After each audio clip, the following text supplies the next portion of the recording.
Assalamualaikum warahmatullahi wabarakatuh. Bismillah, alhamdulillah, wassalatu wassalamu ala rasulillah wa ala alihi wa sahbihi wa mawalah ma ba'da fala hawla wa la quwwata illa billah. Sobat pelatihan yang semoga selalu dirahmati Allah Subhanahu wa taala. Di video sebelumnya kita sudah membahas tentang betapa pentingnya perubahan kurikulum, kemudian melahirkan kurikulum merdeka di madrasah, dan bagaimana implementasi kurikulum di madrasah secara garis besar, bagaimana karakteristik kurikulum ini dan seterusnya. Nah, implementasi kurikulum merdeka di madrasah itu mesti diwarnai atau mesti ada kekhasan. Ada kekhasan yang kekhasan ini menjadi pembeda antara madrasah dengan sekolah. Pertanyaan mendasarnya adalah, apa yang menjadi kekhasan dari madrasah itu sehingga dengan kekhasan ini ia berbeda dengan sekolah? Nah, sobat pelatihan, di dalam surat langsung saja ini, di dalam surat At-Tur ayat 21 bisa dicek. Bismillahirrahmanirrahim. Walladzina amanu wattaba'athum dzurriyyatuhum biimanin alhaqna bihim dzurriyyatahum wa ma alatnahum min amali min syai' kullu mri'in bima kasaba rahin. Ini saya ingin meyakinkan kepada kita semuanya bahwa apa yang Bapak Ibu lakukan ketika mengajar di kelas itu ternyata terkait langsung nanti di akhirat, dan hubungan guru dengan murid tadi itu bisa saling menolong. Mari kita lihat terjemahnya. Walladzina amanu, dan orang-orang yang beriman. Wattaba'athum dzurriyyatuhum biimanin, yang anak cucu mereka mengikuti dalam keimanan. Jadi ada bapak punya anak, anaknya ikut karena bapaknya ikut menjadi iman. Bagaimana? Alhaqna bihim dzurriyyatahum, nanti kelak akan dipertemukan dalam satu kamar di surga. Wa ma alatnahum min amalin syai', dengan tanpa mengurangi sedikit pun amal di antara mereka. Yang menarik dalam ayat ini adalah kata-kata dzurriyah. Dzurriyah menurut tafsir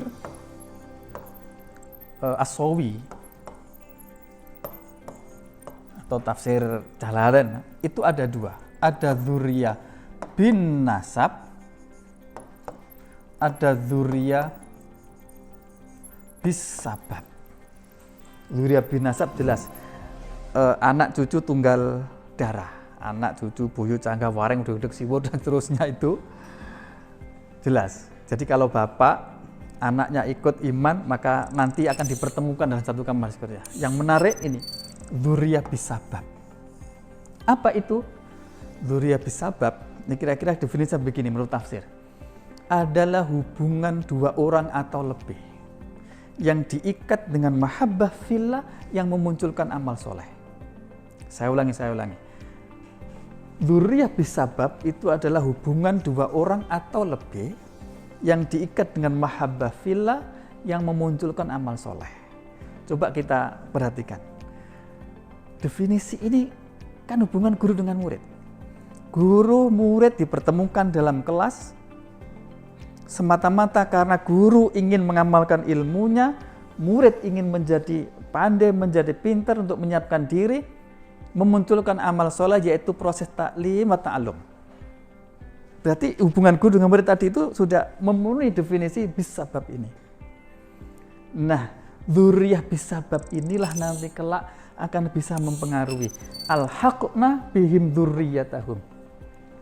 Gurunya dengan muridnya akan dipertemukan dalam kamar di surga. Dan ini sifat CD, artinya bolak-balik. Bisa jadi muridnya bisa menolong gurunya untuk bisa ketemu dalam satu kamar di surga. Bisa jadi gurunya menolong muridnya masuk dalam dipertemukan satu kamar di surga. Ini yang luar biasa di dalam konteks pendidikan kita itu. Konteks pendidikan itu.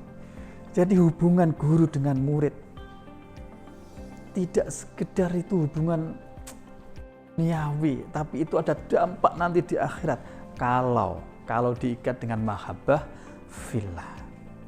Bahkan yang menarik lagi, di dalam tafsir As-Sawi tadi itu ada hadis yang diriwayatkan oleh Imam Ibnu Abbas mengatakan, "Idza dakhala ahlul jannati al-jannata fasa'aluhum an abawai wa ila akhirih." Ketika ahli surga masuk surga, dia ini mencari-cari, bertanya-tanya an abawai, tentang mana bapak saya, mana istri saya, mana anak saya. Dia mencari-cari. Kemudian dijawab oleh Allah, inna lam yudriku ma'athulka'u, dia tidak mendapatkan apa yang kamu dapatkan. Mungkin dia dulu kurang ajar dan seterusnya sehingga dia masuk neraka. Nggak ada di sini. Kemudian orang ini pun, ini ambil tuli walahum, ya Allah, saya dulu beramal untuk saya dan untuk guru saya ya Allah, untuk orang tua saya ya Allah. Dulu saya menjadi seperti ini itu karena beliau ya Allah. Kemudian fayu'maru marubi ilhaqihim, Allah perintahkan malaikat untuk mempertemukan dalam satu kamar di surga. Sekali lagi, ayat ini kemudian dikuatkan dengan hadis tadi itu. Hubungan guru dengan murid tidak sekedar selesai di dunia, tapi punya dampak saling mempengaruhi nanti kelak di akhirat. Saya lanjutkan. Bismillahirrahmanirrahim. Yauma tuqallabu wujuhum finnar yaquluna ya laitana ata'na Allah wa ata'na Rasulah. Yauma tuqallabu wujuhum finnar, hari di mana wajah ahli neraka dibolak-balik di neraka. Jadi besok itu rupanya ahli neraka digoreng, bolak-balik. Yuqallabu ini kalau kita lihat dalam ilmu shorof itu ikut wajan fa'ala faidani takdir, mana banyak, artinya membolak-balik itu digoreng, dibolak-balik berkali-kali. Yaquluna, mereka mengeluh, ya laitana ata'na Allah wa ata'na Rasulah, ya Allah kenapa saya tidak taat kepada Allah dan tidak taat kepada Rasulnya. Kemudian mulai mengaitkan dengan guru-gurunya. Wa qalu rabbana inna adha'na sadatana kubara'ana fa'adhalluna sabila. Ya Allah, dulu saya taat kepada sadat dan kubarok saya. Fa'adhalluna sabila. Malah mereka justru menyesatkan kami sehingga saya masuk neraka ini. Pertanyaan besarnya, siapa sadat, siapa kubarok? Kalau kita cek dalam tafsir, sadat kubarok, sadat adalah pemimpin-pemimpin formal, kubarok adalah orang-orang yang punya pengaruh. Dalam hal ini masuk guru, orang tua dan seterusnya, kubarok. Fa'adhalluna sabila, mereka menyesatkan. Apa yang terjadi? Rabbana atihim di'afaini minal azab wal anhum la'nan kabira. Ya Allah, timpahkanlah kepada guru-guru saya itu ya Allah, kepada sadat dan kubarok saya itu, kepada guru-guru atau orang tua saya ya Allah. Di'faini minal azab, 2 kali lipat dari azab yang saya terima ini. Dan gak cukup, wal anhum la'nan kabira, dan laknat guru saya dengan laknat yang sangat besar. Na'udzubillah. Masih siap jadi guru? Mohon maaf kalau ini ayat ini menakut-nakutkan, tapi ini artinya kita dalam proses pembelajaran mesti harus hati-hati betul bagaimana mendidik anak-anak kita. Salah dalam mendidik kemudian menyesatkan anak-anak kita, kita ternyata dituntut oleh anak-anak kita masuk neraka. Kesalahan guru kemungkinan ada 2. Mungkin yang diajarkan salah, mungkin yang diajarkannya benar, tapi cara mengajarkannya salah, sehingga menjadikan anak semakin jauh dari Allah. Mungkin yang diajarkan salah, cara mengajarnya benar. Jadi mengajarnya benar, tapi yang diajarkan salah, sehingga dia tersesat, terlunta-luntah kemudian masuk neraka, maka dituntut. Sekali lagi ayat ini mengisyaratkan kepada kita agar semua tindakan kita itu mesti kita perhatikan dampaknya nanti di akhirat. Dampaknya nanti di akhirat. Ketika kita mau menghukum anak-anak kita, kita berpikir menghukuman saya ini mengantarkan saya ke surga atau ke neraka. Perspektif akhirat selalu mewarnai dalam praktek pendidikan kita. Ketika melakukan apapun aktivitas di dunia ini, akhirat harus mewarnai. Inilah pendidikan di madrasah yang kita inginkan, sehingga praktek pendidikan kita, nilai-nilai Islam, nilai-nilai agama Islam akan selalu menjadi warna dan nanti kelak akan mempengaruhi cara berpikir, bersikap, dan bertindak anak-anak kita. Kalau perspektif akhirat ini kita jalankan terus, sesungguhnya akan otomatis akan muncul pandangan ainur rahmah. Artinya ketika kita berhadapan dengan anak, mungkin ya namanya anak-anak, dalam taraf belajar, ada yang rajin, ada yang nakal, ada yang malas, dan sebagainya. Kalau perspektif akhirat sudah menjadi warna dalam kita mengajar, maka yang muncul adalah pandangan ainur rahmah, memandang anak semua dengan pandangan kasih sayang. Dihadapkan pada anak yang mungkin malas, nakal, bandel, kita tidak justru malah menendang mereka, tapi justru merangkul, kemudian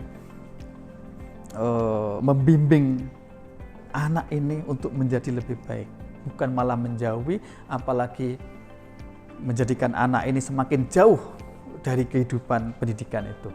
Pandangan ainur rahmah. Berikutnya adalah